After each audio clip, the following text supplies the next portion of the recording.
ഓ switch ഇട്ടില്ല. പൊട്ടൻ. Hey guys, കൊറേ കണ്ടിട്ട് എല്ലാവരും സുഖല്ലേ? അങ്ങ് ദുബായിന്ന് ഒരാൾ ലാൻഡ് ആയിട്ടുണ്ട്. ആരും തെറ്റിദ്ധരിക്കണ്ട, ഇയാളല്ല. നിങ്ങൾ ഈ ഗ്രീൻ ടീഷർട്ട് ഇട്ട ആളെ കാണുന്നുണ്ടോ? ആളാണ് കക്ഷി.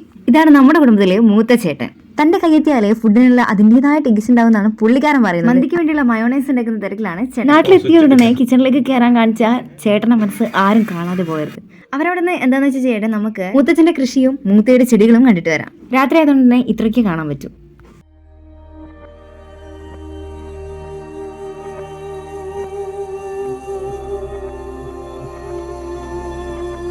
എന്താണ് എല്ലാവരും ഇങ്ങനെ നോക്കിക്കൊണ്ടിരിക്കുന്നതെന്നല്ലേ? പറഞ്ഞുതരാം. നിങ്ങൾ ഈ പുള്ളിക്കാരിയെ കണ്ടിട്ടുണ്ടോ? എന്താ തീറ്റിയല്ലേ? അങ്ങനെ ഇതൊക്കെ കണ്ടിരുന്ന് നമ്മുടെ വയറ് പറയാൻ തുടങ്ങി നമുക്ക് വിശക്കുന്നുണ്ട് എന്നുള്ളത്. അങ്ങനെ നമ്മൾ ഫുഡ് കഴിക്കാനിരുന്ന് ഇതാ അടിപൊളി മന്തി ഇവിടെ റെഡി ആയിട്ടുണ്ട്. കഴിച്ച് കഴിഞ്ഞ് ദഹിക്കാൻ വേണ്ടി നമ്മൾ പുറത്തേക്ക് ഇറങ്ങി ഒന്ന് ചില്ലാക്കാണ്. പാവത്തിന് ബോർഡില്ലാത്തതുകൊണ്ട് എൻ്റെ ചെരുപ്പ് വെച്ച് അഡ്ജസ്റ്റ് ചെയ്തു. അപ്പോൾ ഗൈസ്, ഇന്നത്തെ വീഡിയോ ഇത്രയൊക്കെ ഉള്ളൂ. ബൈ.